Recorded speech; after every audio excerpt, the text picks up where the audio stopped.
नमस्कार दोस्तों, अकाउंटेंट गुरु में आपका स्वागत है और मेरा नाम है रवि शर्मा। आज हम सीखने वाले हैं कि टैली प्राइम के अंदर एचएसएन और सैक कोड की कैसे आइटम क्रिएट किए जाते हैं और उसका मतलब क्या होता है। ठीक है, तो चलो आज की वीडियो में स्टार्ट करते हैं कि एचएसएन सैक कोड क्या है और इसको कैसे आइटम में क्रिएट किया जाता है, इसमें जीएसटी के रेट कैसे सेट किए जाते हैं और वाउचर की एंट्री कैसे पास की जाती है और उस वाउचर को प्रिंट कैसे किया जाता है कि जो हमारे बिल पर उसका एचएसएन या सैक कोड प्रिंट होकर आए। ठीक है, चलो वीडियो स्टार्ट करते हैं। वीडियो स्टार्ट करने से पहले मैं आपको बता देना चाहता हूँ, प्लीज़ मेरे चैनल को सब्सक्राइब कर दे और नीचे दिए गए बेल आइकन को जरूर प्रेस कर दे ताकि आपको मेरे आने वाली हर वीडियो की नोटिफिकेशन मिलती रहे और आपको अकाउंट और टैक्स के बारे में नॉलेज मिलती रहे। तो मेरे चैनल को जरूर सब्सक्राइब कर देना और अपने दोस्तों के साथ जरूर शेयर कर देना। चलो स्टार्ट करते हैं आज का टॉपिक। तो आज हम सीखने वाले हैं कि एचएसएन और सैक कोड की एंट्री कैसे पास की जाती है। ठीक है, तो हम पहले समझ लेते हैं कि एचएसएन और सैक कोड होता क्या है। तो जैसे कि एचएसएन और सैक कोड का मतलब होता है कि एचएसएन का मतलब होता है कि हमारे इसका मीनिंग इसमें दिया हुआ है, harmonise system of nomenclature code, यानी जो भी गुड होते हैं उनका एक कोड होता है जो हमारे जीएसटी से क्लासिफाई, उसके गुड को क्लासिफाई करता है जीएसटी के अंदर कि इसका रेट क्या है और ये किस नेचर का गुड्स है। तो उस चीज को देखने के लिए हर एक आइटम का एक एचएसएन कोड होता है। ठीक है, फिर उसके बाद सैक कोड का होता है service accounting code. Service accounting code एक हर सर्विस के लिए कोड दिया होता है जो उसकी जीएसटी के अंदर में उसकी क्लास डिसाइड करता है, उसके नेचर को करता है कि ये जो सर्विस है किस नेचर की होती है। अलग अलग सर्विस होती है, जैसे टीचर्स के लिए टीचिंग के जो सर्विस आती है उसके लिए अलग सैक कोड होते हैं, और कोई अगर कॉन्ट्रैक्टर है, कोई बिल्डर है तो उसके लिए अलग सैक कोड होते हैं। तो उस तरीके से सैक कोड को डिसाइड किया जाता है जीएसटी के अंदर। तो नेक्स्ट स्टेप आता है हमारा how to create stock item with HSN code और जीएसटी रेट। ठीक है, तो हम सब इसके स्टेप है नीचे ओपन टैली। पहले हमें टैली को ओपन कर लेना है।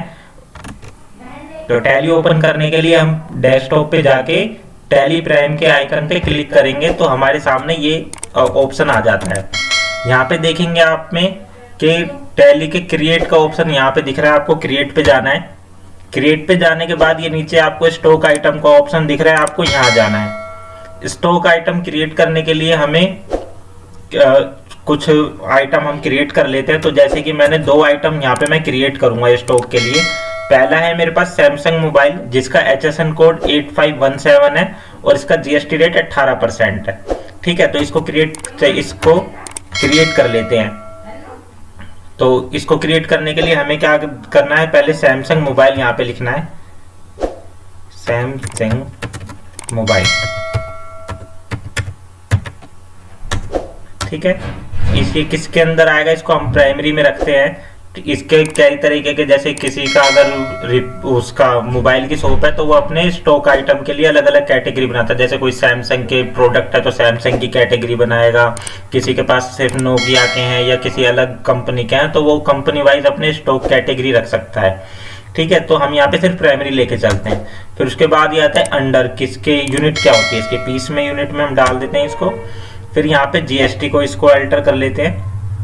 ठीक है, यहाँ पे आपको ध्यान से देखना है इस चीज को क्या करना है कि सेट अल्टर जो जीएसटी लिखा हुआ है यहाँ पे इसको यस करेंगे हम।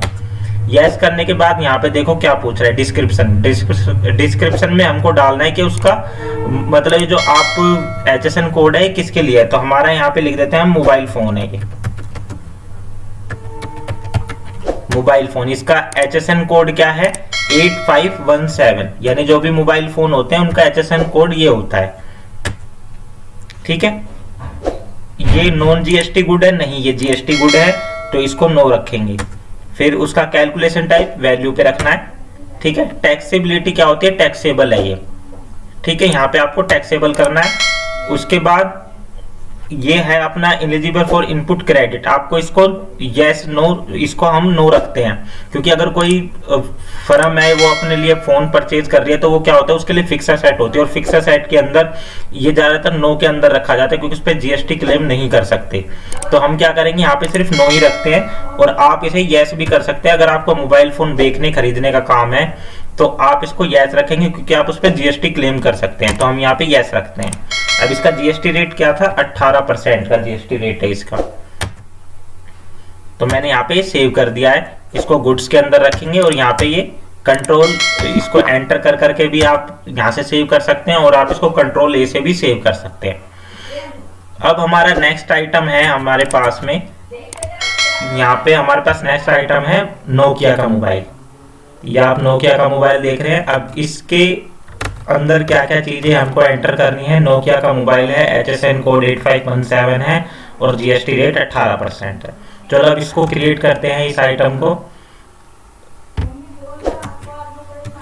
देखिए अब आपको मैं शुरू से फिर पीछे से लेके चलता हूँ। आपको क्रिएट पे जाना है, नीचे स्टॉक आइटम पे जाना है, और फिर आपको यहाँ पे निकला है नोकिया मोबाइल।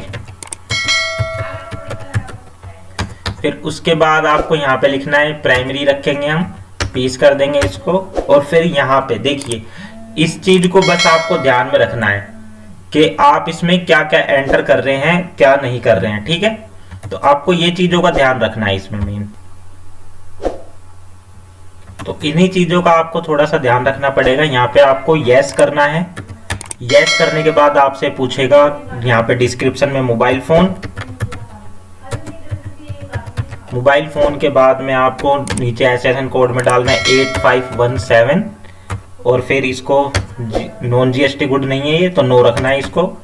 फिर यहाँ पे कैलकुलेशन टाइप में आप टैक्सेबल, और इसको आपको करना है यस। यस ये उसी केस में करेंगे अगर हमारा मोबाइल बेचने खरीदने का काम है, आप उसकी ट्रेडिंग करते हैं तो, या मैन्युफैक्चरिंग करते हैं तो, ठीक है। अदरवाइज अगर आप कोई किसी और चीज का आपका बिजनेस ऑफ नेचर है तो आप इसको यहाँ पे नो रखेंगे, क्योंकि ये फिक्स असेट्स के अंदर फिर हमारा काउंट होता है।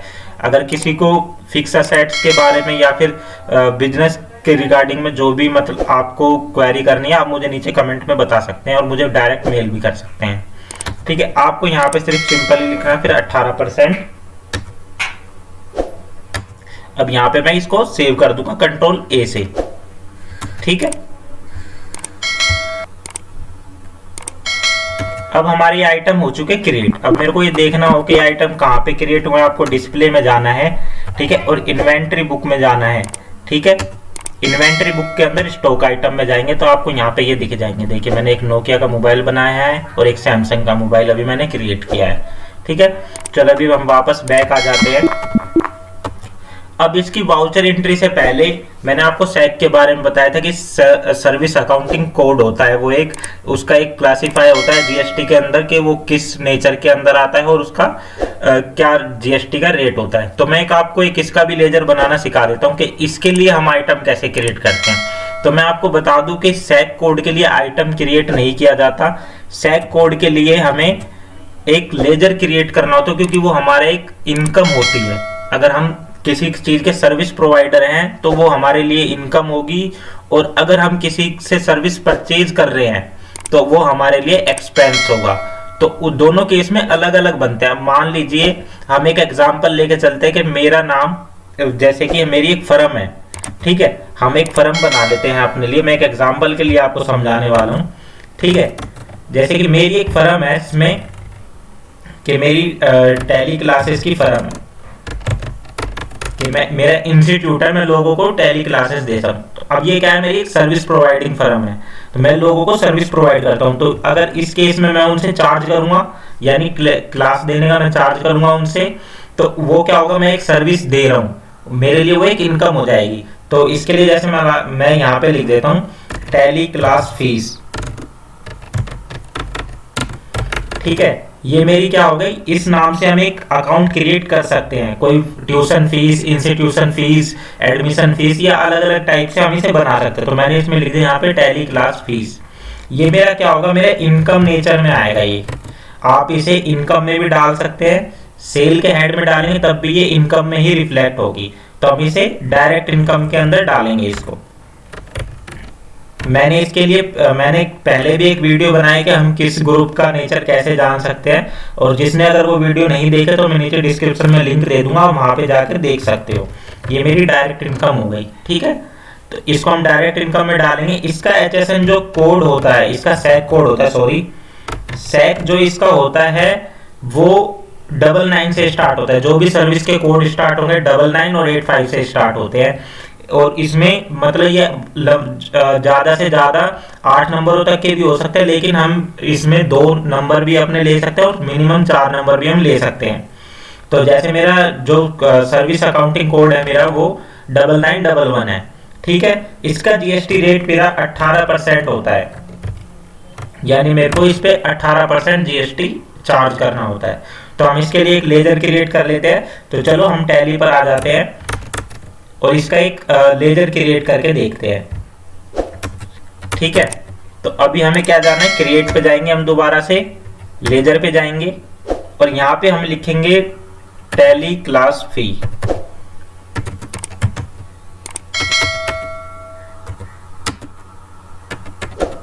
ठीक है। उसके बाद हम इसे डाल देंगे डायरेक्ट इनकम में।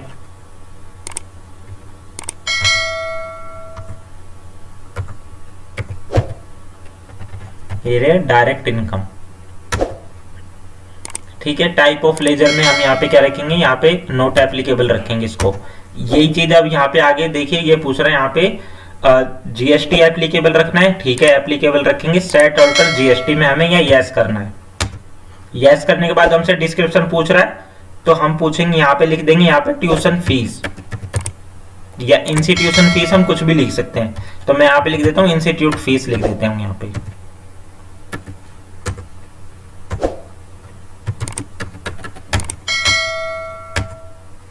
और इसमें नॉन जीएसटी गुड है, ये जीएसटी गुड है ये, तो नो रखेंगे यहाँ पे।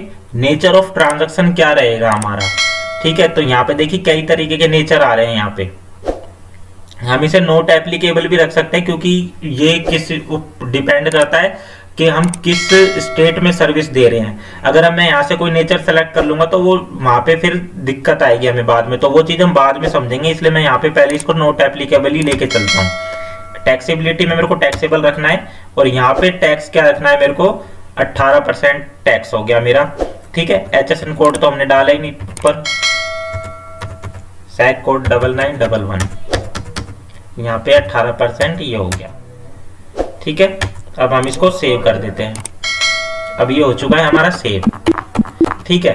अब हम इसके कुछ वाउचर क्रिएट करके देखते हैं कि एक बिल में हम बना के देखेंगे कि इसका बिल कैसे बनाया जाता है, ठीक है। तो वाउचर बनाने के लिए हमें जाना है वाउचर पे, और सेल के वाउचर के लिए F8 प्रेस करके आप सेल पे आ सकते हैं, या फिर आप यहाँ पे देख रहे हैं इस ऑप्शन के अंदर आप सेल सेलेक्ट कर सकते हैं, ठीक है। तो जैसे मैंने एक शंभू मोबाइल के नाम से एक लेजर क्रिएट किया हुआ है, आपको यहाँ पे जाना है। यहाँ पे ट्रांसपोर्टर के डिटेल पूछता है हमसे, तो हम इसे स्किप कर देते हैं, ठीक है। ये मैंने एक डेमो जीएसटी नंबर डाला हुआ है इसके अंदर, तो इसको सेव कर देते हैं, ठीक है। अब यहाँ पे हमें सेल लेजर में क्या डालना है, सेल अकाउंट डालना है, ठीक है। तो यहाँ पे सेल अकाउंट क्रिएट नहीं होता, क्रिएट कर लेते हैं हम। ऑल्ट सी जाएंगे तो हम डायरेक्ट लेजर क्रिएशन पे आ जाते हैं। तो यहाँ पे मैंने एक लिख दिया सेल अकाउंट। किस में जाएगा मेरा सेल अकाउंट, सेल अकाउंट में जाएगा। एप्लीकेबल रखना है, यहाँ पे इसको नो रखना, ठीक है। यहाँ पे हमें कुछ नहीं करना है, तो इसको नो रखेंगे और फिर यहाँ से हम सीधा इसको सेव कर देंगे, ठीक है। अब हम यहाँ पे सेलेक्ट करते हैं हमारे जो आइटम हमने क्रिएट करे थे। पहले हमारा सैमसंग मोबाइल, ठीक है, ये हमने 2 पीस खरीदे हैं 12,000 रुपए के, ठीक है। अब इस पे हम जीएसटी लगा देते हैं, ठीक है। ये हमारा जीएसटी इस पे लग गया है। अब इसे कर देते हैं सेव। कंट्रोल ए से भी कर सकते हैं और इसे डायरेक्ट एंटर करके भी आप एक्सेप्ट करा सकते हैं, ठीक है। अब एक हम इसका, ये हमारा हो गया। अब इसका देख लेते हैं, प्रिंट करेंगे तो हम एचएसएन कोड हमें दिखाई देगा या नहीं देगा, वो चीज हम देख लेते हैं। तो वापस इसको हम प्रिंट करने के लिए क्या करेंगे, ऑल्ट पी करेंगे यहाँ पे। तो ये देखिए यहाँ पे पूछ रहे करंट या अदर, या यही बिल आपको प्रिंट करना है, कोई और प्रिंट करना है, तो हमें करंट पे ही करना है हमें। तो हम एंटर दबा के यहाँ पे दिख जाएगा हमें क्या क्या चीजें पूछ रहा है। अभी हमें इसमें देखना हो कि क्या चीजें हैं जो हमें उसके अंदर लेके आने, तो F12 से भी आप देख सकते हो या फिर आप कॉन्फ़िगर पे चले जाओ। यहाँ पे आप देख लोगे क्या क्या आप इसके अंदर प्रिंट कराना चाह रहे हैं। सीरियल नंबर नहीं होगा तो होगा जाएगा प्रिंट, ठीक है। सीरियल नंबर, बिल का सीरियल नंबर होगा यहाँ पे। रेट हमें यहाँ पे दिखाना है, गोडाउन का नाम नहीं आएगा, ठीक है। जो भी डिटेल हम इसके अंदर प्रिंट करना चाहते हैं वो सारी चीजें आ जाएंगी यहाँ पे, बस आपको उसको सेलेक्ट करना है। देखिए show item wise GST detail, ये आप यस कर सकते हो। ये देखिए शो HSN और सैक कोड, आपको इस ऑप्शन को यस रखना है, ठीक है। तो आपका बिल पे प्रिंट हो जाएगा। तो अब हम इसे प्रिंट कर देते हैं। आपको सीधा पिक करके प्रिंट करना है इसको। देख लेते हैं एक बार इसका प्रीव्यू। अब मैं इसे क्या करता हूँ, मैं इसका प्रीव्यू देखने के लिए क्या करूंगा, मैं इसको सेव कर देता हूं। मैं अपने डेस्कटॉप पे इसको एक इनवॉइस के नाम से सेव कर देता हूं। ये मैंने इसको सेव कर दिया है। हाँ, ये मेरा बिल अभी सेव हो चुका है, ठीक है। अब एक हम लेजर का बिल बना लेते हैं, एक सर्विस प्रोवाइडिंग का बिल बना लेते हैं। उसके बाद हम उस दोनों बिलों का फॉर्मेट देखेंगे, क्या उस पे HSN कोड या सैक कोड प्रिंट हुआ है नहीं हुआ है, ठीक है। अब इसको अकाउंटिंग फीचर में हमें अकाउंटिंग वाउचर इसको हम करना पड़ेगा, तभी हम इसमें एक्स का अपनी ट्यूशन फीस का हम इसमें बिल बना पाएंगे। तो उसके लिए हमें क्या करना है, चेंज, यहाँ पे आपको चेंज मोड दिख रहा होगा, ठीक है। तो यहाँ चेंज मोड पे आपको जाना है। यहाँ पे हमें क्या करना है, अकाउंटिंग इनवॉइस, इस पे क्लिक करना है, ठीक है। अब देखिए यहाँ पे हम क्या कर सकते हैं, अकाउंटिंग बना सकते हैं। पार्टी का नाम पूछ रहा है, तो पार्टी का नाम मैं बना लेता हूँ, जैसे रमेश। रमेश किस में आएगा, मेरा सन्ड्री डेटर है वो, ठीक है। ये हम यहाँ पे उसको सेव करा देते हैं, ठीक है। यहाँ पे कुछ नहीं करना है, हमें स्किप करना है इसको, ठीक है। अब यहाँ पे लिखते हैं हम ट्यूशन फीस। यहाँ पे मेरी फीस है जैसे 1200 रुपये। अब यहाँ टैक्स सेलेक्ट करेंगे, ठीक है। टैक्स सेलेक्ट करने के बाद हम इसको सेव कर देंगे। अब ये हमारा सेव हो चुका है। अब इसको प्रिंट कर लेते हैं। प्रिंट करने के लिए हम करंट पे जाएंगे और ये प्रिंट हो जाएगा, ठीक है। अब इसका प्रीव्यू हम देखें तो यहाँ से भी हम डायरेक्ट देख सकते हैं इसका प्रीव्यू। इसके लिए मैं देख लेता हूँ एक बार प्रीव्यू, इस पे सही में प्रिंट हो रहा है नहीं हो रहा है। अब देखिए मैं इस पे देख पा रहा हूँ, यहाँ पे यहाँ पे HSN कोड हमें दिखाई दे रहा है। देखिए 911 ये दिख रहा है आपको, ठीक है। यहाँ पे हम इसे देख सकते हैं। मैं इसे जूम कर देता हूँ। ये देखिए यहाँ पे ये HSN कोड यानी प्रिंट होगा हमारे बिल पर। तो ये इस तरीके से हम बिल अपना प्रिंट कर सकते हैं, ठीक है। इस तरीके से हम, ये होता है हमारा जो भी सर्विस कोड के लिए हम इस तरीके से बिल प्रिंट करते हैं या इस तरीके से बिल जनरेट करते हैं, ठीक है। और अगर हमें उसके लिए बिल देखना है जो हमने पहले मोबाइल फोन के लिए बनाया था, तो उसका भी एक बार हम प्रीव्यू देख लेते हैं। प्रिंट पे जाना है आपको। प्रिंट पे जाने के बाद करंट पे आपको एंटर करना है, उसके बाद आपको प्रीव्यू पे आना है। अब देखिए यहाँ पे हम देख लेते हैं इसको। ये देखिए यह हमारा बिल बन चुका है। सैमसंग मोबाइल का हमने बिल बनाया था और ये HSN कोड हमारा इस पे प्रिंट हो चुका है, ठीक है। तो इस तरीके से आप अपने टैली के अंदर HSN कोड को एक्टिवेट कर सकते हैं और उसके स्टॉक आइटम क्रिएट कर सकते हैं, ठीक है। तो आज हमने सीखा टैली के अंदर के प्राइम के अंदर कैसे स्टॉक आइटम क्रिएट करते हैं और HSN कोड कैसे एंटर करते हैं और GST रेट कैसे एंटर करते हैं। और हमने सैक कोड का, सर्विस कोड का भी हमने सीखा है, ठीक है।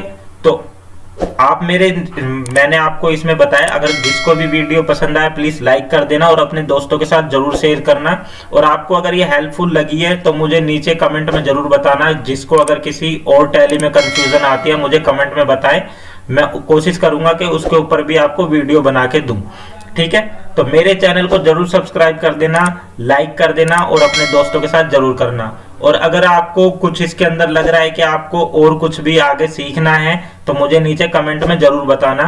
और मैंने इसके लिए ब्रीफ में भी पहले एक पूरी टैली का कोर्स बनाया हुआ है, टैली प्राइम का। वो उसका डिस्क्रिप्शन में नीचे लिंक में दे दूंगा, आप वहां पे जाके मेरा टैली क्लास देख सकते हो। वहां पे मैंने टैली प्राइम का शुरू से लेके एंड तक का आपको सारा ब्रीफ दिया हुआ है।